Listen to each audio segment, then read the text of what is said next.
It's supposed to feel.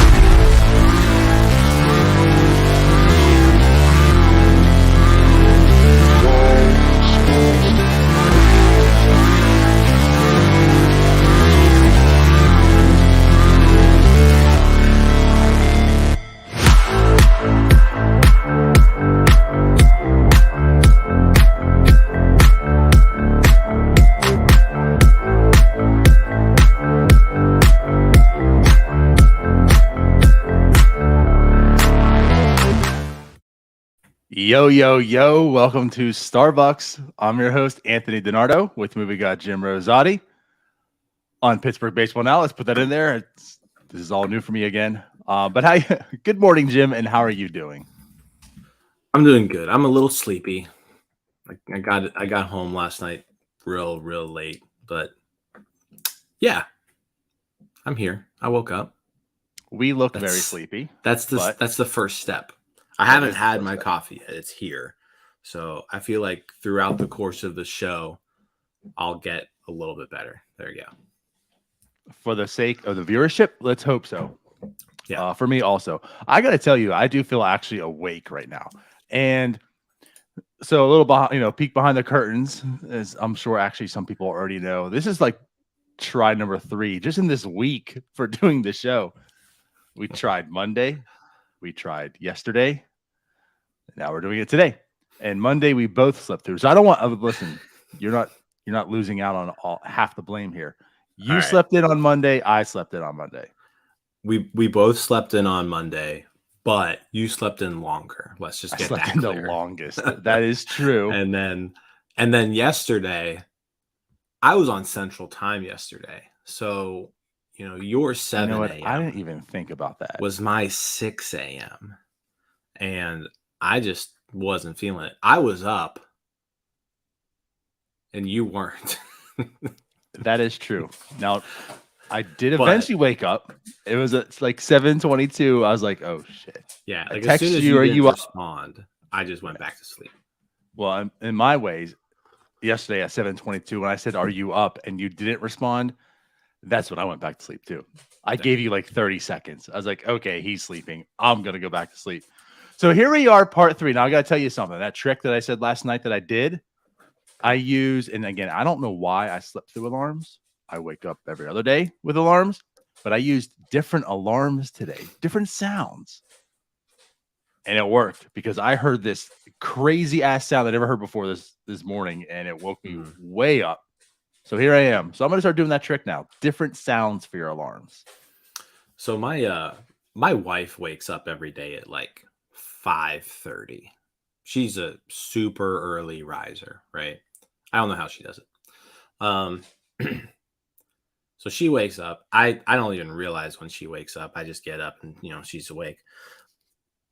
She gets up so early, though, that the dogs just like think it's still nighttime. So the dogs don't like leave or do anything. They're still in the room. They don't wake up until I wake up. And then when I wake up, they start going crazy. They want to be let out. They want to get fed. So you have to do all that. I have to do all that stuff and they also don't let me sleep in. So like the snooze, I can't hit snooze with the dogs because once they hear my alarm, they're like trained. Like my alarm means food, means breakfast, and go outside. So they just bug the hell out of me until I do it. So it's the Andrew Padlow effect. It's exactly Kevin Padlow, whatever his name is. So speaking of that, there were a total of 68 Pirates used this year? Correct. According to Alex Stump's quiz. Yeah, so Alex did his quiz on Sporkle. If you haven't checked it out, check it out. See if you can name all 68 Pirates that were used. Did you do the quiz yesterday? I did not. Okay. And then I also assume that both names have to be correct then, so you can't put in like a Kevin Padlow. Well, you could just put in Padlow. Okay. So like last names work. Right? Okay, that's good because then I would definitely not get 68 of them. So I was in the Tulsa, Oklahoma airport doing Alex Stump's Sporkle yesterday, and And I got 55. Like, I thought that was pretty good, especially with how many just no-name bullpen arms. The weird thing is, like, the weird no-name position players, I remembered them for the most part. Like the Jose Godoys and the Yu Changs and I don't know who else there was, but like I got most of those guys. The pitchers, the relief pitchers is what got me. But you know who I forgot? I forgot Michael Chavis. Oh my God. You of all people. Like how much we talked about Michael Chavis in the last like week or two. I forgot Michael Chavis. I forgot Cole Tucker. That was another like big name That I could see. that I forgot. So I like completely forgot Cole Tucker was even a part of this team in 2022. So no, it was fun. So I recommend doing it. Alex has it posted on his Twitter from yesterday. So go check it out. See how you can do. 68 Pirates used this year, franchise record. See how many of the 68 you can name. So bad. So bad. And if you name 68 of them, that's not an accomplishment. I'm not happy for you. No. If you name all 68, you need checked into some sort of institution. Absolutely. Get help. But anyways, Jim, today is the first day of the off season. And listen, I understand it is not the first day of the MLB off season. It's not. But it's the first day of NS9 off season. And I'm in off season mode and I'm excited and I'm happy because we get to look toward the future. Mm-hmm. But before we do so,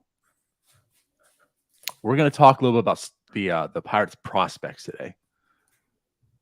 Now, it's not the major league talent, which was really bad, and not that the prospects was all positive and sunshine and roses, right? But at least that's part of the future. That's hope there. We're going to talk prospects today. So I guess as we're saying this, how do you want to do this? What do you want to start off with? We didn't really prepare for this show at all. Let's start with the guys who are whose season isn't over, right? They actually just started a new season in the Arizona Fall League. Yeah. So Arizona Fall League started, I believe it was on Monday, right? It was this week. This week, all the days are kind of rolling together with me this week, but yeah, I believe it was Monday because that was the day we were supposed to do our show, and I was thinking in my head that today that's part of the talk. Today's going to start the Arizona Fall League, and we clearly didn't start it. That's when it was. It was Monday. So all of the Pirates are on the Saguaros, I think is how you pronounce it. The Saguaros, pretty cool looking mascot. Got a little bandana, with the. Got a little. I'm actually gonna show you guys. Oh, you're gonna share it, okay? Yeah, we're gonna present the screen. This is riveting. Jim's describing a mascot. Yeah, no, I mean it's a cool mascot. Like, look at this guy. Look at him. I dig it. I'm sure there's a lot of people, including yourself, that would buy a hat. I would buy a saguaro. I think it's saguaros. My Spanish isn't great, but I think based on the little amount of Spanish teaching that I had, saguaros is how you would pronounce that name. But yeah, they got this little cactus with a cowboy hat and a bandana. So, he's a scary looking dude. But their opening day was on Monday, and Quinn Priester was the opening day starter for them. So, and really the whole day, it was kind of like a Pirates. It was like a Pirates pitching day. They used 5 pitchers on Monday. 4 of them were Pirates. As Anthony says, the guy who tells everyone about this new alarm thinks mascots will be boring. I don't think it is boring. I think that's probably been the most riveting thing that we've seen so far today is that mascot. We're talking about the 68 Pirates that were used this season. So you got a point. This probably is the most exciting so far. Yeah. But Priester, he started off good. I think he pitched 2 scoreless he pitched 2 scoreless to start the game. And then he kind of came apart a little bit in the 3rd inning. Gave up 2 runs. 3 runs total. 2 earned. Okay, he gave up a run in the first, and then gave up 2 in the third. But 2 earned runs, 1 run was unearned. He did walk 3 in those 3 innings, gave up a home run, struck out 3. The home run he gave up to was Parker Meadows, relation to Austin Meadows. I believe that's his Brother, right? his little brother. I think it's the younger brother. Yeah, so Parker Meadows, who Parker has some major league experience, I think. He did. Wait, He didn't actually No, make okay. the majors this year. I thought he did for some reason. with you saying but- that, I was thinking of it because I thought Yeah. I remember a video, but maybe just him getting So- drafted. I'm thinking of. Parker Meadows with the home run, and this I'm telling you, this team that he faced was pretty stacked. He had Parker Meadows. He had Jordan Lawler was on that team. Jordan Walker was on that team. Colt Keith was on that team. Zach Veen was on that team. So pretty stacked Salt River Rafters team.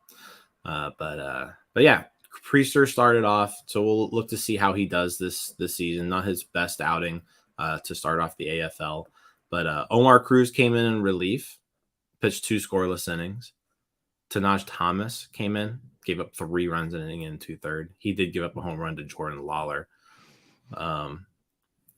And then Colin Selby came in and he closed it out, pitched a scoreless 9th inning. So I think Colin Selby is actually somebody to kind of look at because if we're talking about people who are, the bullpen this year for the Pirates was obviously not their strong suit, right? But Colin Selby had a solid season in Altoona, 26 games. He had a 2.20 earned run average, 8 saves. He struck out 41 batters in 32 innings. And then he had a taste at AAA at the end of the year as well. And he pitched 3 innings there, gave up 1 run. But definitely someone to kind of keep an eye on. Like last offseason, Yeri De Los Santos was kind of that guy that we talked about a little bit. I was waiting for you to pause and ask, is he this year's Yeri De Los Santos? So yeah, I'm glad you said that. Yeah, so like last year we were like, let's keep an eye on this Yeri De Los Santos guy. Like he looks pretty good, and because you don't pay too much attention to minor league relievers, like you just don't, right. But in the end, like sometimes they turn out to be pretty good. And Colin Selby is, I feel like, this year's Yeri De Los Santos. So definitely someone to keep an eye on. Thomas kind of fits that bill too, as someone who, you want to kind of keep an eye on. He had a good year at AA this year. I still don't think Thomas is a guy. Don't know, like he's going to be Rule 5 eligible. I'm assuming they sent him to the AFL to kind of get one more look at him to determine if they want to add him to the 40 man. But we'll have I'm sure when we talk about, we'll have our whole episode where we go through and we do 40 man roster decisions. Sure. And, Thomas is going to be, and Selby, both of these guys are going to be people where they're going to have to decide if they want to expose them to a Rule 5 draft, where relievers are usually the people who get picked in those because they're the easiest people to stow away on a major league roster. So Pirates are going to have to decide if they need to add a couple of these guys. Yeah, no, that's a good point. We'll definitely get into that later on, but you're absolutely correct. And like you said, it's interesting. Like with Yeri De Los Santos, like he was a guy that really probably no one knew, talked about, and then this year, look in the limited amount of time. Of course, he got injured, but in the limited amount of time, you saw how important he could be for this bullpen going forward. So yeah, something to take note of.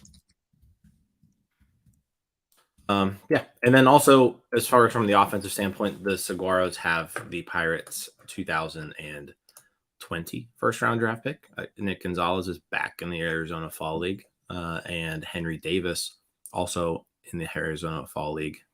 So nice to see Davis there. He missed all the time this year with all the injuries from being hit by pitches all the time, which is suiting because his first plate appearance in the Arizona Fall League hit by a pitch. I don't know.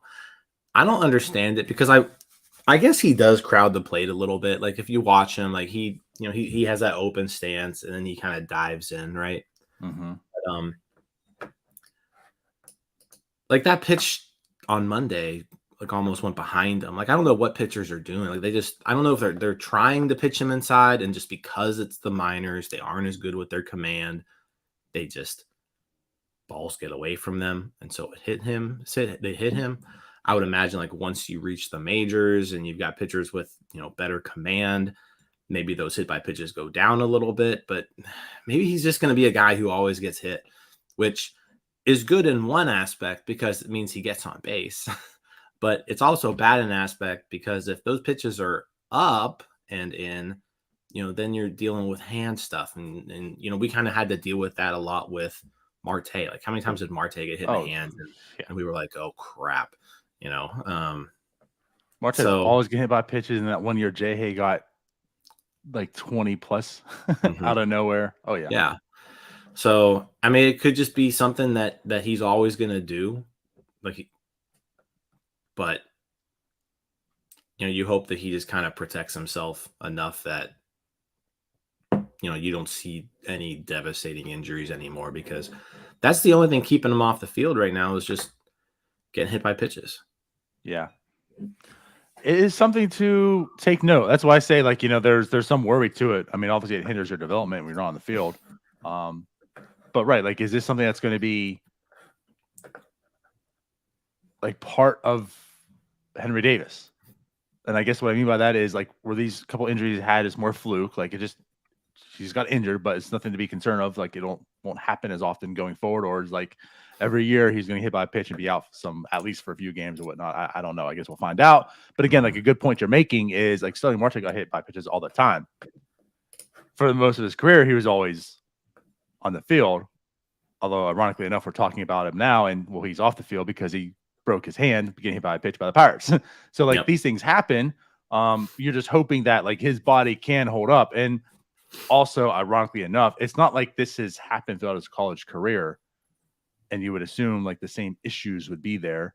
So again, like, I'm just hoping a lot of this is more just fluke, unluckiness, in this time frame that he's gotten hit and like he's been out for this long. But again, it's something to definitely take note of. But we all know too, like, Anthony Rizzo, very notorious for crowding the plate and such. Like, guys like that, they're out there. Doesn't mean it's necessarily a bad thing, but if he can't hold up and he's always going to get injured every time he gets hit by a pitch, then maybe that's something he does have to worry about, is his stance. Yeah, and I mean, Anthony brings up the big point here. Like, the reason why Henry Davis is such a valuable prospect is like he has legit power, like especially for a catcher. Like the guy can hit the ball hard and far.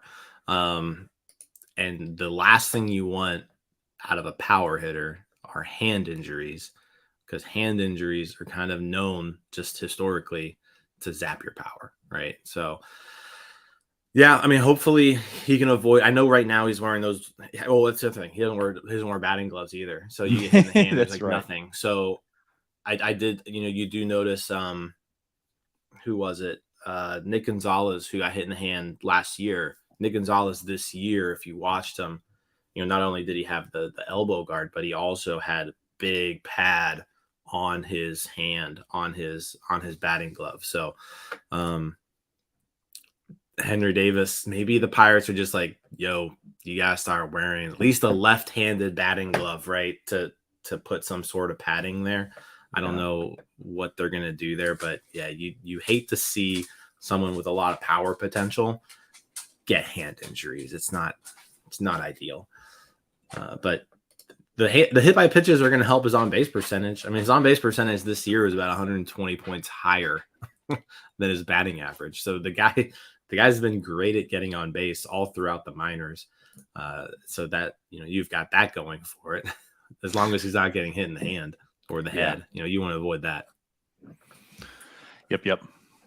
So, I mean, anything, I guess, anything before we transition about the Arizona Fall League you want to talk about?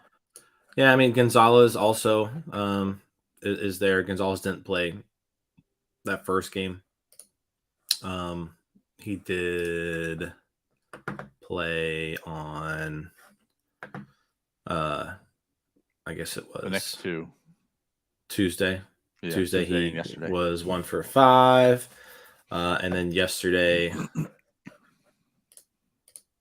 I wish they broadcasted these games, man. I would love 4. I would love for these things to. Well, what's crazy is like they have video highlights of all this stuff. So I don't know why they don't just stream these things on TV. But They really yesterday, do need to. yeah, they need to. Nick Gonzalez two hits yesterday.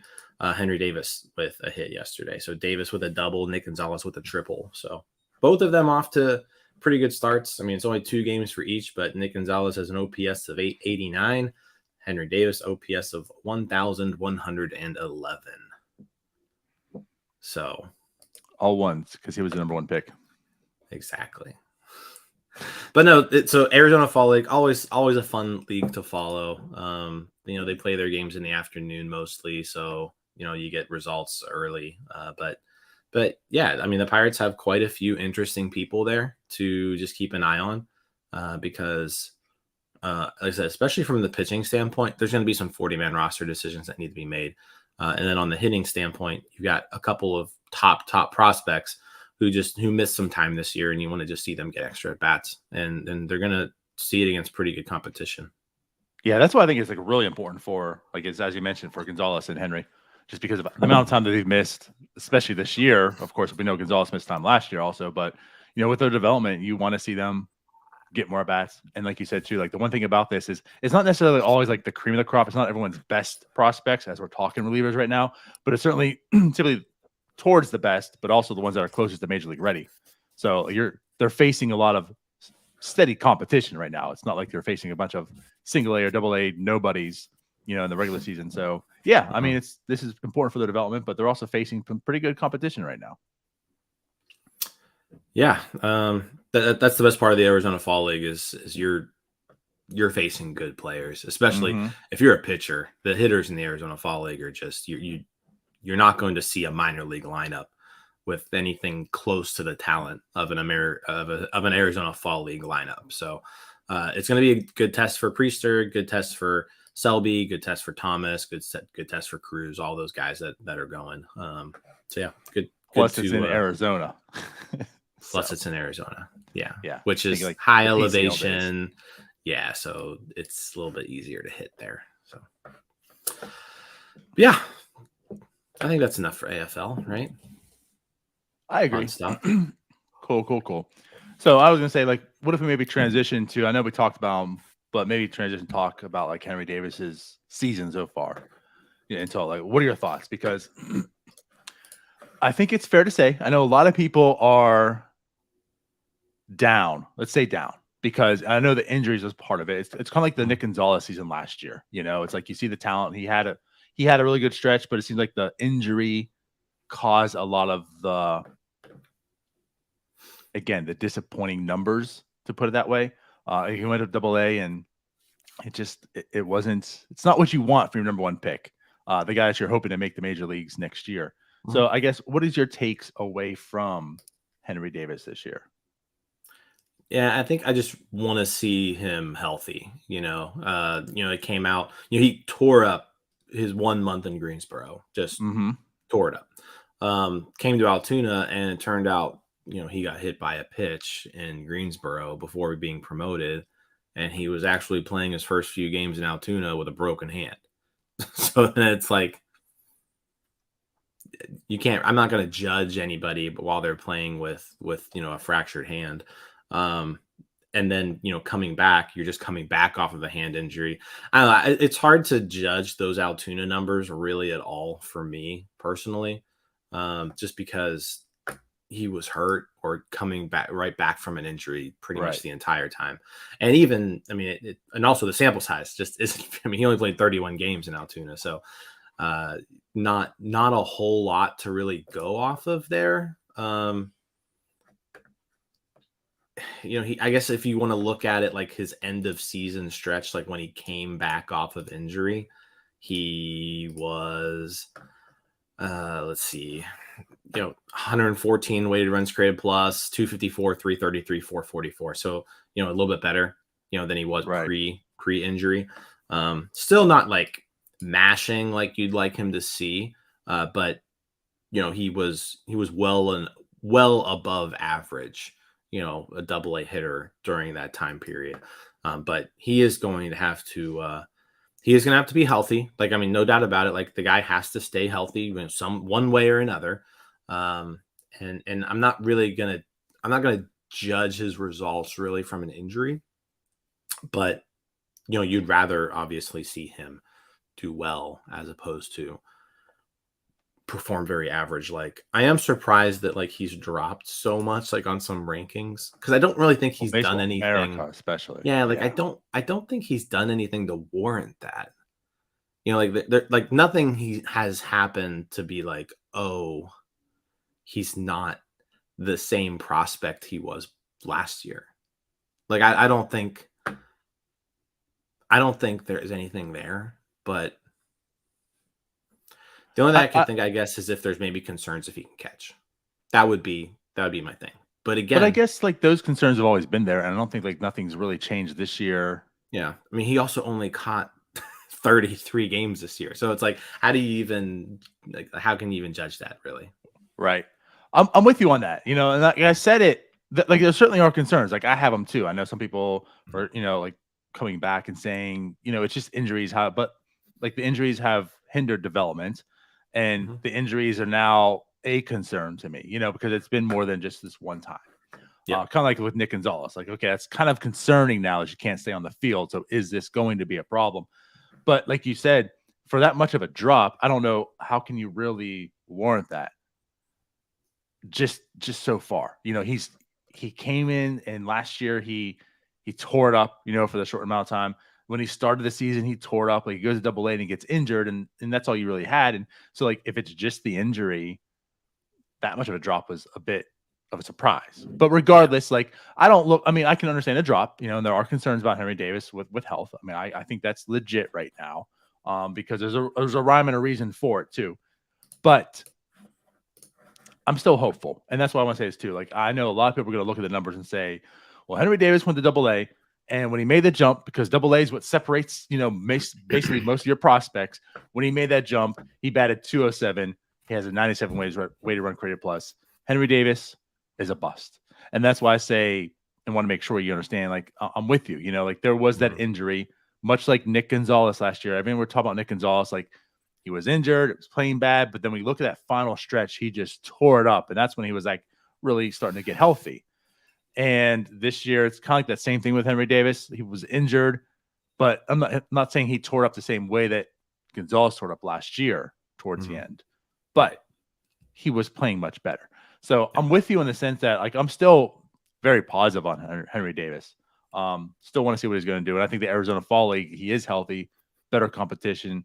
It's going to be more of a sample where you're looking at it saying, like, what is Henry Davis? So that's why I'm excited for him in the Arizona Fall League right now too. But yeah, like, I'm not looking at this saying, well, Henry Davis at 97 weighted runs created plus in Double A. Like, guy ain't it.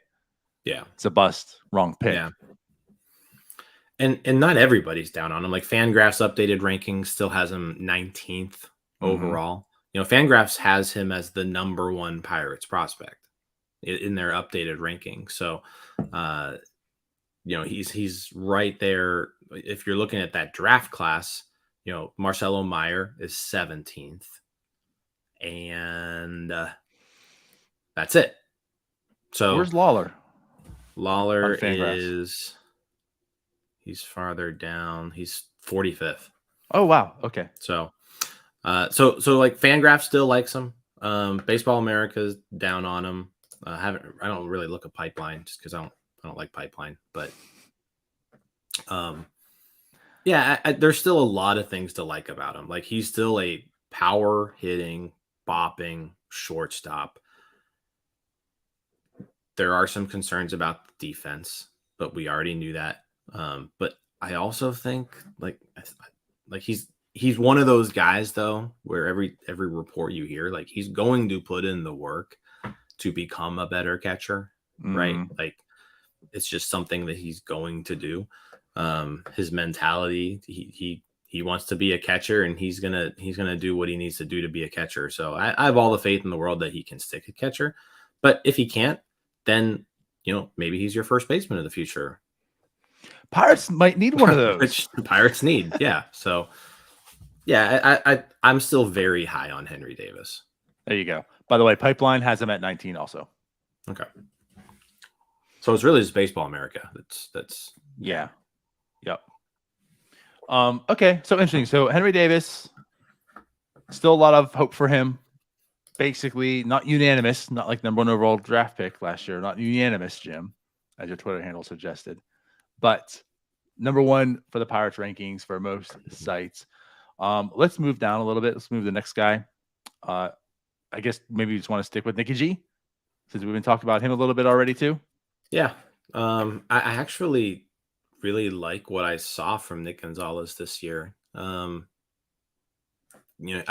feel like people didn't talk a lot about him, but he really, but similar to last year, like he started off a little cold, he got hurt, he came back, and he tore it up.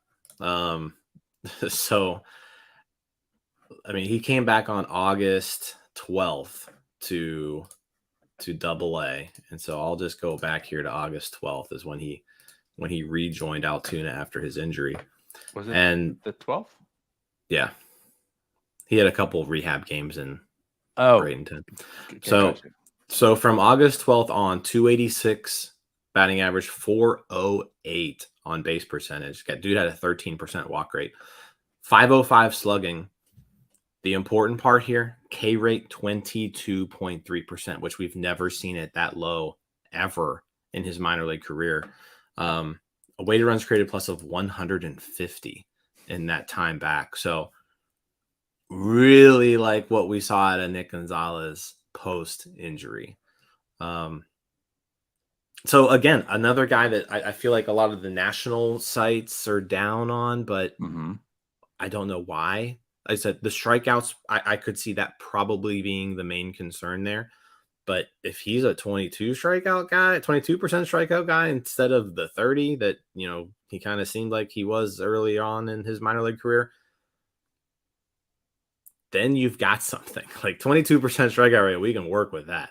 And so he did really well down the stretch. Really excited. I would imagine he starts next year in Indianapolis. And so like he's knocking on the door. I hope so. Like that's a guy who you really want to see that too. And we talked last night too. Like the cool thing about the Pirates is the middle infield looking really, really good right now. I mean, next year you're probably going to have Castro, Cruz, Bays in the mix. So it's not as if like the team's dependent and needing Gonzalez because they have nothing, but to then add Gonzalez and have that mix of guys, like what depth they have. So let me ask you something about Gonzalez here, because something we talked about last year with him, he was a different player. Like he still performed when he got healthy. We talked about that, but it's like this power came out of nowhere. Like Nick Gonzalez was known for his hit tool. This guy's going to hit 300. He's going to fight for a batting title one day. Like that was the thing about Nick Gonzalez. And then he was like, no, I'm going to bat like 270 and put up like 20 plus homers. And we're like, okay, well, in doing so, like with that profile, because he was striking out more, like, okay, you could live with like the 27, 28% strikeout rate that he was doing in this, but like, this isn't Nick Gonzalez. And now he's doing closer now, like you're talking right now, to like what he was known for. Like the strikeout rate is down, the power is down as well, the on base is up. So like, is there this different approach that he's doing? That's what I thought of too, because early on the season, that's what I was noticing. Like he was walking a ton. Now at that time, the batting average wasn't really there. Like everything else was, not really in line with it is today. But like I wondered too, like heading into this year, if it was like he was changing his approach, he was trying to get on base more, maybe not selling off for power as much, getting back to that old way. So I guess just real quick, maybe like, what's your thought on that? Is this maybe the Nick Gonzalez that he's getting back to, or what? I guess time will tell. Like we still haven't seen like a big sample size of anything to really determine, will the real Nick Gonzalez please stand up? Like I don't, I'm not entirely sure. The power numbers I will say this, like the power numbers in Greensboro, I think, Greensboro has been in the Pirate system now for maybe 4 or 5 years. And it's now pretty well known that ballpark, that home ballpark in particular, there's just something about it. The ball jumps. It's like home runs are easy to get in Greensboro. So I think, I understand the drop in power going from Greensboro to Altoona. But yeah, I guess I just need to see more before I kind of diagnose who Nick Gonzalez is. I think with the upcoming rule changes in Major League Baseball, like you kind of want to see how, like, I think you could start seeing like the return of the contact hitters, right? And because they won't be able to get shifted on anymore. So, the more balls you put in play, the less likely there is to be a defender there.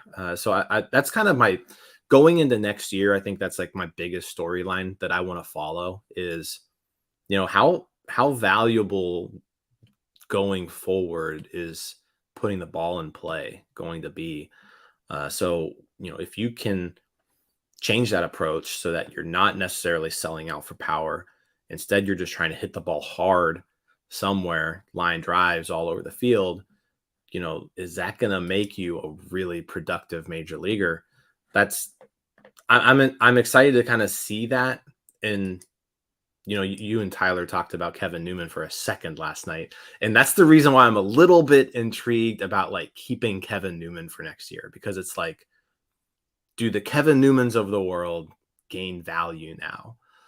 Whereas before they didn't, because now when Kevin Newman puts a ball in play, less likely a chance that there's a defender there. So yeah, I guess I just need to see more out of Gonzalez though. So, give me Indianapolis. And hey, if he's doing in Indianapolis what he did, how he finished Double-A, then, Nick Gonzalez is going to be someone who is forcing the Pirates to add him to their roster, in the middle of next year. Yeah. I mean, hell, right. Like, however he does it, like if it's by power or doing whatever, if this dude's got a 150 weight run career plus, like take however he brings it. Yeah. It does. Yeah. However you do it, I'm cool with it. Right. But I guess I'm not really sure. I'm not really sure who he is yet. Yeah. Feel that. Okay.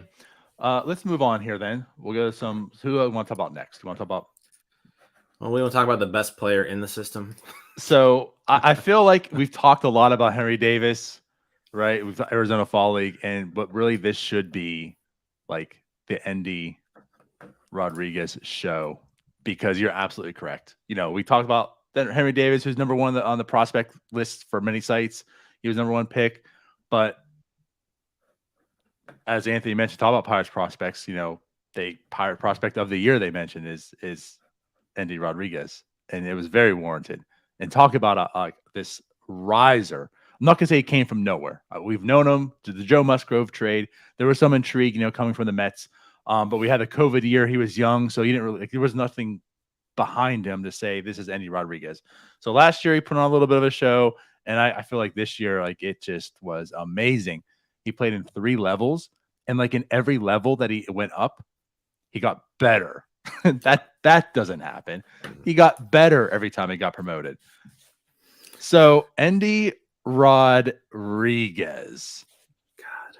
Let's talk about a season and like what his future is. I'm having a hard time remembering a Pirates hitting prospect that had a better year than Endy Rodriguez. Let's rewind. Remember, Tyler brought this up. He was like, when was the last time like a Pirates prospect like actually tore through the minors? Right? He talked about it. That was kind of true. Like no one it's been a while since one just dominated. Endy's dominating. I'm looking at like the biggest prospect hitting wise the Pirates have had in the last decade, right, was Gregory Polanco. Right. And Polanco never did anything this. You just ruined the show. I'm talking about like just from a prospect standpoint. No, right? I get it, but we're talking Endy, and you brought Polanco, I know. And now everyone's saying the F word. but But Polanco never did anything like this before. There's another one of your alarms. That's the one I sleep through.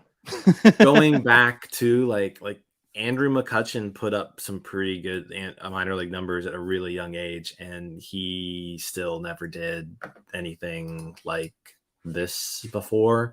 Like Andrew McCutchen did not, Andrew McCutchen put up a 145 in his first taste, 145 weighted runs created plus in Altoona his first year there, which was pretty good. Andy Rodriguez put up a 199 weighted runs created plus in Altoona. So like just absolutely insane. And Anthony says here in the comments, Starling Marte was pretty good, but like I also can't remember Marte doing this ever. I'll look it up. Once again, I think like where we're getting at, you're talking about Polanco, Kutch, Marte. We're talking about a decade plus ago. Best prospects we've had, like in right. a while. And that's just what I'm getting at. Like, this is just amazing what Endy's doing right now.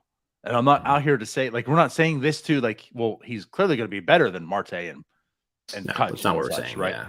But, like, what we're getting at is he's doing well and above what those guys are even doing. Like, in the past decade, like, no Pirates prospect has hit anywhere near what he's doing right now. So I'm excited now. I wasn't like I was poo-pooing his season, right? But I know at the time when he was just in A ball doing what he was doing, there was a lot of chatter his season, like Endy. And I was just like, let's pump the brakes a little. Like, he is still in A ball. The sample is still in comparison small. Like, let's relax. But now that like I've seen him doing this in Double A, and again, the sample size in AAA is just 6 games, like whatever. But still, like he goes to AAA and it doesn't stop. Like he batted 455 in those 6 games. Okay, you know what? I'm on high alert right now. I'm intrigued because this dude, he does everything. And like what really impresses me too is not the hitting. You keep going back to Varsho, like what he presents defensively. He can play catcher. He can play outfield. He can play second base. It's just like, damn, because think about the idea of there is already Henry Davis who's going to be a catcher, and you have Endy Rodriguez, and Endy can play elsewhere. So it's like you actually have 2 full-time players by having 2 catchers. Like what value he presents by doing that. Yeah, and I mean, I've been kind of throwing out the Dalton Varsho thing for like a year now. And you look at Dalton Varsho's, who, by the way, Dalton Varsho broke out this year. 4.6 WAR season this year for Dalton Varsho. But Dalton Varsho, listen to this positional breakdown this season. 71 games in right field, 54 games in center field, 31 games at catcher, right? It's just an incredibly unique player that you don't see guys who play both catcher and center field. That just like doesn't happen. So it's a unique skill set that makes him extremely valuable. And then you add in the fact that he can hit like a corner outfielder, right? And he can play there, but he can also catch. I don't know if I've been this excited really. Like I'm pretty excited about Endy Rodriguez right now, and he's gonna kind of be that guy where, and you just know, like I'm already setting myself up for disappointment.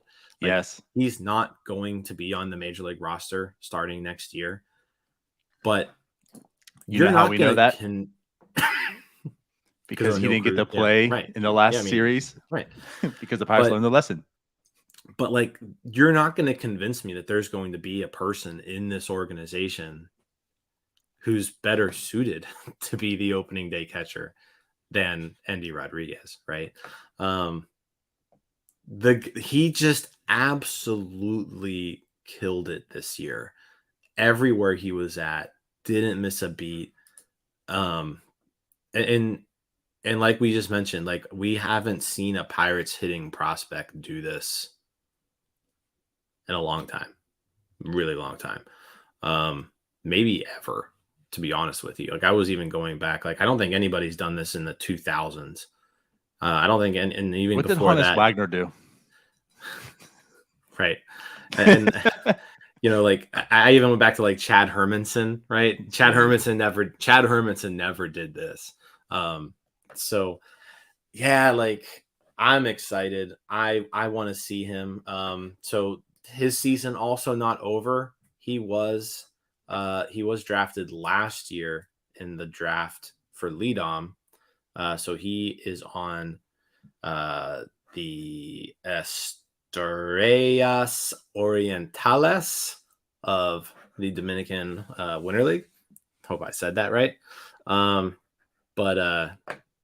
the from what I was told, John Drecker on Twitter said that like Endy is supposed to play in Leadom this year. So the one thing to watch with Leadom is like those teams are. It's not like the Arizona Fall League where it's controlled by Major League Baseball and everybody gets to play, and you know we need to see who these guys do. Leadom is a completely independent organization. Those teams, they don't care about the development of your minor league prospects, right? Those teams want to win. Like their sole focus is to win that league. So sometimes you see young guys kind of get brushed to the side for older veteran players. Like they will play the player who is playing best, right? So hopefully Endy gets some playing time early on in the season. He's performing like he has throughout the course of the year. And if he is, then we will see a lot of Endy Rodriguez in the Dominican this winter. And those games actually are on TV. So, which is a huge improvement because I think they started that last year.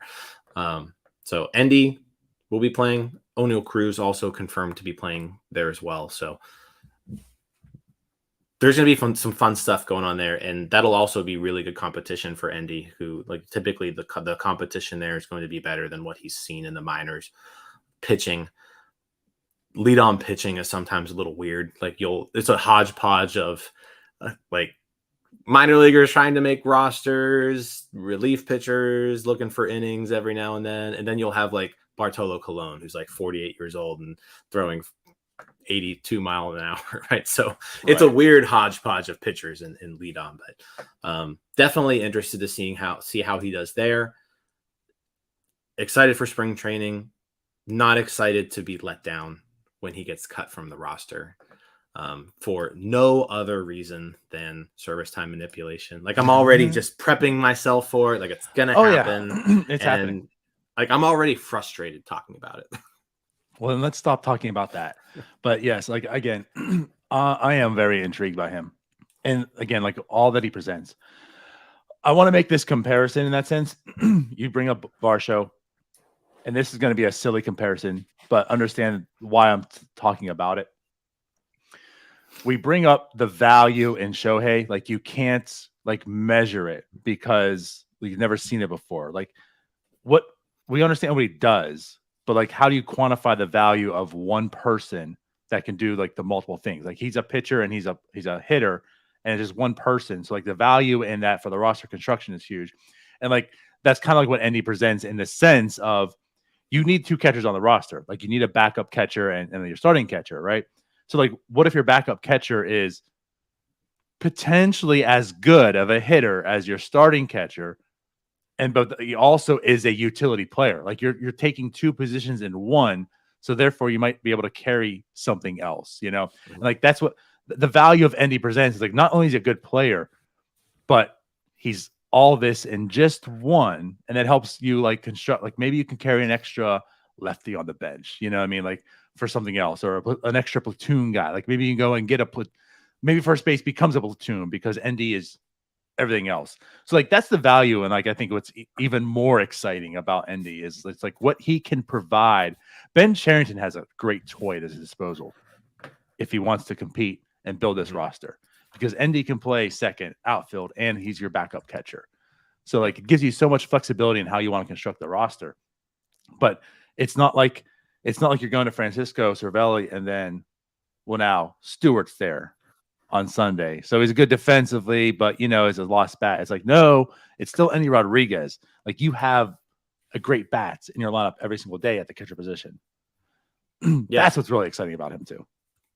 You're right. I mean, that's exactly right. And like comparing it to Ohtani is one thing. Ohtani's doing two completely different positions. So, but like you go back to Varsho, right? And like the fact that he's so like it's valuable to be like, maybe I don't even need to carry a shitty catcher on my team because I can start Endy at catcher 2 days a week. I can start him in the outfield 3 days a week, and then I can start him at DH 1 day a week. So like you're doing all these things where you have a backup catcher on your team, but at the same time he's playing other positions. And like you mentioned, that the super valuable part of that is it's one more other person that you can have on your roster who can provide value somewhere else that you wouldn't have been able to keep before.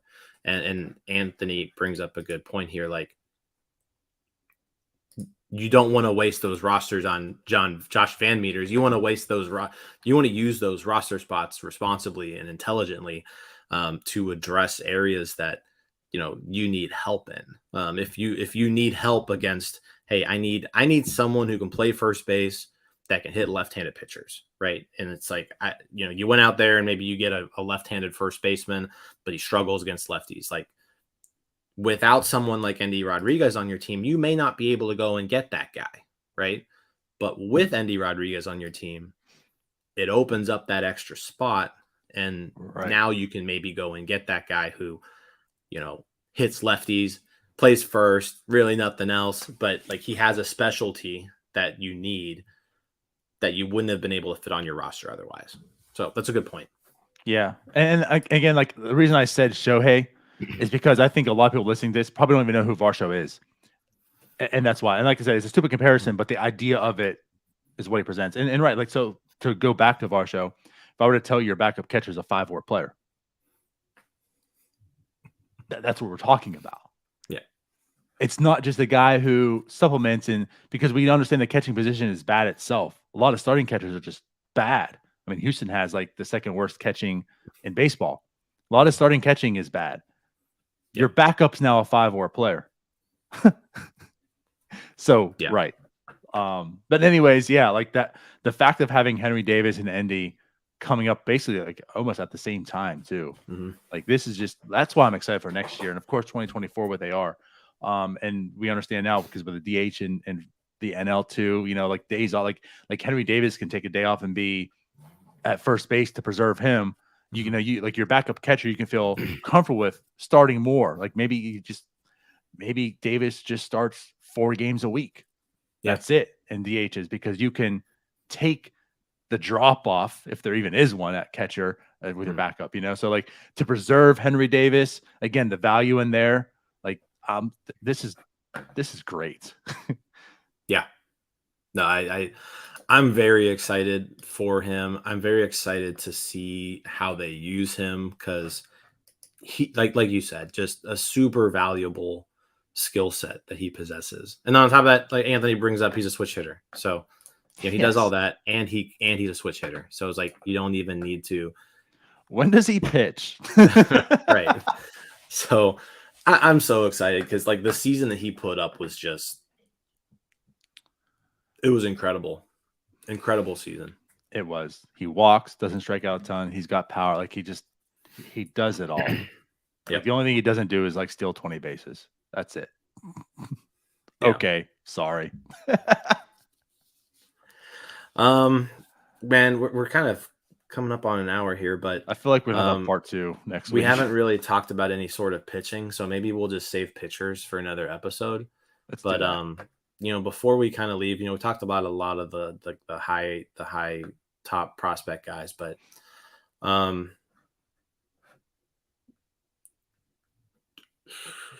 trying to think if there's anything like, who was the biggest disappointment for you? Biggest disappointment. You know, it was probably, especially after coming off of last season, like you had some excitement about somebody coming out of nowhere, and then you see a full season and it just wasn't there at all. And Yep. that's Matt Frazier. So like Matt Frazier, probably the biggest disappointment because he just crushed the ball in Greensboro last year. Went to Altoona and also performed really well. This year, though, full season in Altoona, he hit 219, 284 on base percentage, 333 slugging, 69 weighted runs created plus. And you also got to think he's 24. So you do that at 24 in Double-A, like he kind of loses his prospect status at this point. That's my guy too. Yeah. And I'm with you. We talked about him quite a bit last year because it was a lot of is this for real? Because he was a 23-year-old in high A at the time. Yeah. And it was like is this for real? But with those numbers, just how great they were, you have to kind of believe in it. And then he went to Double-A and it's like, all right, well, he's still kind of doing the thing here in Double-A, I'm with you. It's not as if I believed in Matt Frazier to be like, he's going to be like your everyday right fielder, but there was like maybe there's something here.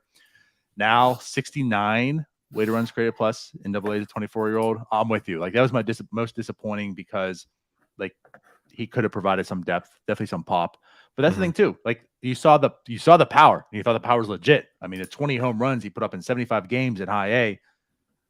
I know it dropped off when he went to Double-A last year, but then this whole season he had 6 home runs. Yeah. So seems like maybe that was pretty fluky somehow or another. Yeah. But like it's not good. And I know maybe it was just a bad year. Like I'm not completely writing him off. Like he did have something beforehand. So I guess like next year, I'm sure he's going to start in Double-A probably, or if it's going to be Indy or whatever. But it's like maybe an outside shot. Maybe he recoups and comes back. But like I just feel like you can't bank on Frazier at all at this point in time. Yeah. Anthony's also naming all the other guys who would be on my list. Peguero took a step back this year. Still really young, but like he did not perform the way you'd like to see him perform in Double-A. And then the other guy too, Lonnie White. Like Lonnie White he's going to be entering his age 20 season next year. And he had 7 plate appearances in the complex league this year. So, he's going to be a guy who's going to be seeing low A Bradenton for the first time at age 20. So, it just kind of loses your prospect shine when that's the case. On the other end of the spectrum, people who I was, surprised by and like happy to see perform. I personally wasn't huge on Bubba Chandler. Okay. And he showed me a lot, especially from the pitching standpoint. The stuff is great. Struck out a bunch of people. The command, obviously, still a big issue. He walks a lot of people. But at the same time, he's doing 2 different things. So he's getting a little bit less time developing, at both ends. So I think he's going to kind of just be one of those people who is a little slower to develop. The one thing I was a little bit happy about was his bat played well, in the complex league. Because I didn't really think much of him as a hitter. It wasn't great in Bradenton, but it also wasn't to a point where you are like, we got to give up on this guy, right? So definitely want to see more out of Bubba Chandler. But another guy I wanted to bring up from a hitting standpoint, Dario Lopez. That's where I thought you were going. Dario Lopez, age 20 season in Greensboro, 286, 329, 476, 19 homers, 116 weighted runs created plus. Something happened to him at the end of the season, though, where, and I mean, he missed some games, so, there was an injury, but power just kind of zapped away from him at the end of the year. He didn't hit a single home run past August 3rd. So 19 homers up to August 3rd, and then he didn't hit another one after that. So was something there, I would imagine. But I want to see a lot more of Dario Lopez. I think he could be one of those potential. I want to see him in Double A. Double A at age 21. Let's see what he can do. That's going to kind of be like, okay, is Dario Lopez a real prospect or not? Right. Is if he can perform at Double A, because so far so good out of him. The power looks interesting. Yeah, that's one of those like pleasant surprise. What we talk about, like this rebuild is going to need some of those players that you're not expecting that kind of come up and just become a thing. And it doesn't have to be a great everyday player, but something productive. So I wanted to point out, you talked about the power up until August 3rd. He had a 5.11 slugging at that point. Like, yeah, it was legit. So, he was certainly one of the guys that kind of creeped up. It's like, all right, paying attention a little more to him. Obviously at third base, this isn't like any shade or slight to like Brian Hayes, right? The dude's a dude, but there is a guy coming up who has like actual power, and that wasn't like really Brian's calling card per se, but there's a third base coming up who shows and demonstrates some power behind him as well. But yeah, and back to Bubba Chandler, I think much like with Lonnie White, like what's disappointing with Lonnie White is the fact that for the same reason with Bubba Chandler, both of them were multi-sport guys. It's not as if they had a focus on baseball for their young amateur careers. So there's probably going to be a little bit longer developments, right? They're full-time baseball players. But then, with Bubba, it's on top of that. He's doing both things. So, like you expect Bubba to be a little bit slower as far as like development goes. I'm with you. The pitching was kind of surprising. He looked pretty good out there. The bat isn't terrible. I think Tyler was probably the most down on his bat. He's just like, the dude's not a hitter. And it might be, but like you said, it's not terrible enough at this point that you're just going to give up on this project, because we see with Shohei, like what a two-way player can present.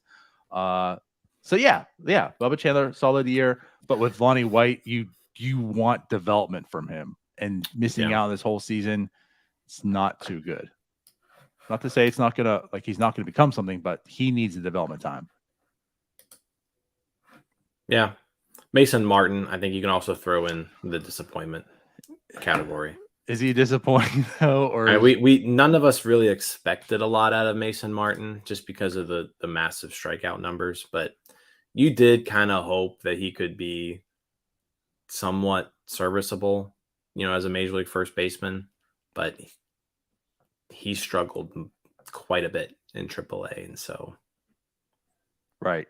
I think he's another guy you can kind of stick a fork in. I feel like I'm more disappointed in Frazier, because I think Frazier maybe had something, and like what they're saying, I don't think we really believed in Mason Martin. And I think this year just kind of showed why he's not someone to count on for like your first base. And again, you wanted to see it, just didn't believe in it, and he just struggled in AAA. And I think we're at the point now where we know he's probably definitely not a major leaguer, which then therefore opens up this glaring hole at first base that's still there, as the Pirates ended with -3 WAR on the season at that position. Yeah.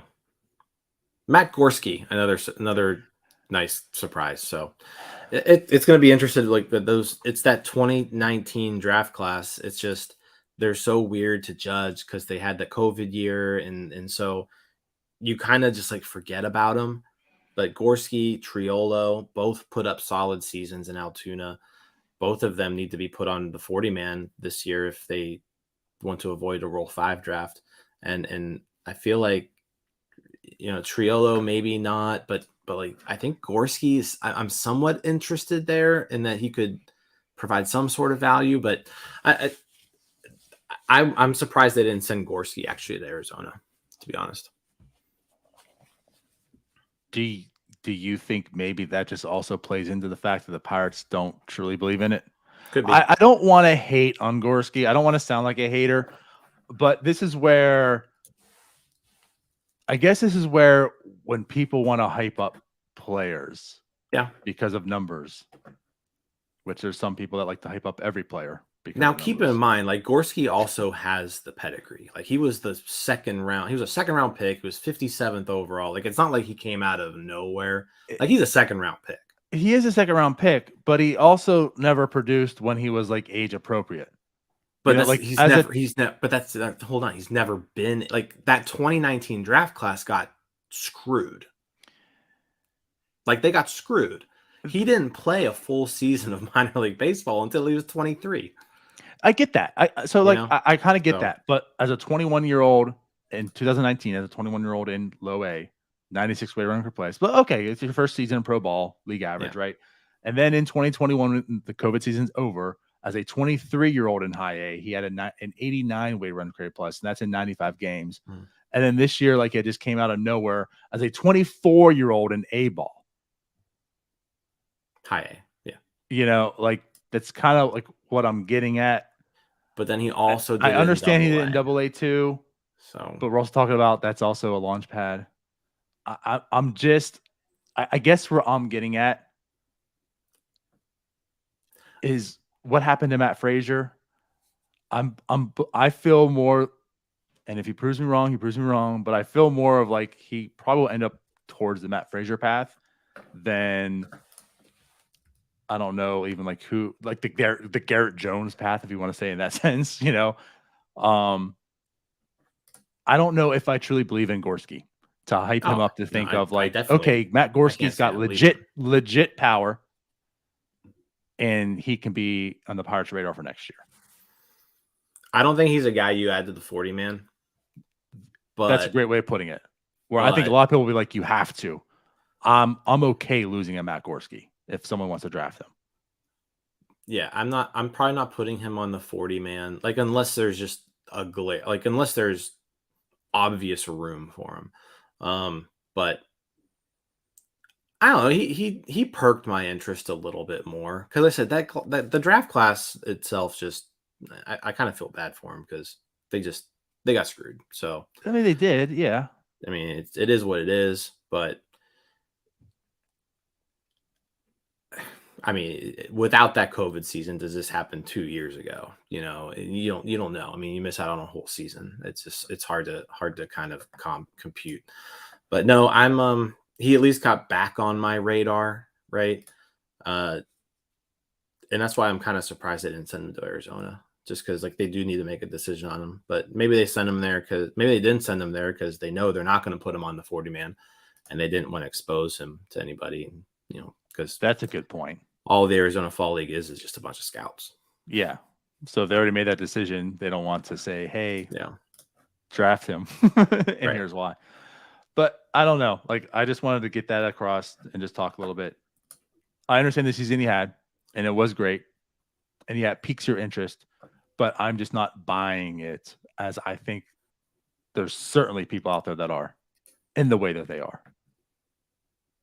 That's all. Fair. Okay. Fair assessment. Right. As far as hitters go, I know it's 8:20 right now. Any last minute people want to just bring up, mention, talk about? Nah. We didn't talk about Termarr Johnson, but he also didn't play a ton. Right. And I'm okay not talking about. I guess just for one last person, and it happened in the trade, Malcolm Nunez. Just to lightly talk about him because he deserves a lightly talk about. I know we were worried about like how legit the power was. Is he a platoon guy? He did come over in the trade. He did pretty much like he played well. He played better in Altoona than he had in St. Louis. Yeah, right. I will say that I am maybe a little more intrigued by him than I think I was at the trade. That's where I'll keep it at. Yeah, I mean, at the end of the day, he's still like a first baseman / DH, right? Mm-hmm. So, like there's not a ton of upside there, but he at age 21 too, like he's young, he's already in AAA at age 21. So there's definitely talent there. You don't get to AAA at age 21 unless you're talented. Well, you don't. Marcano did. I mean, Marcano has talent. He Marcano has talent. I understand. He has talent. No. I get that. Yeah. But I'm with you. I'm a little more intrigued. That's all I'm going to get at. I still want to see more, understand, but I'm a little more intrigued at this point. Yep. Okay, cool. Then we'll All end right. it there. Yeah. So I guess with that said, we'll have Starbucks again to talk about the pitchers. Hopefully we'll get on the first try, which would be Monday. I should be good on Monday. I'm out of town all next week, though. Of course you are. Well, glad we don't have any post-game shows to do anymore. Right. So I guess with that said, we will see you again next week for another case of Starbucks. So bye-bye. See you guys.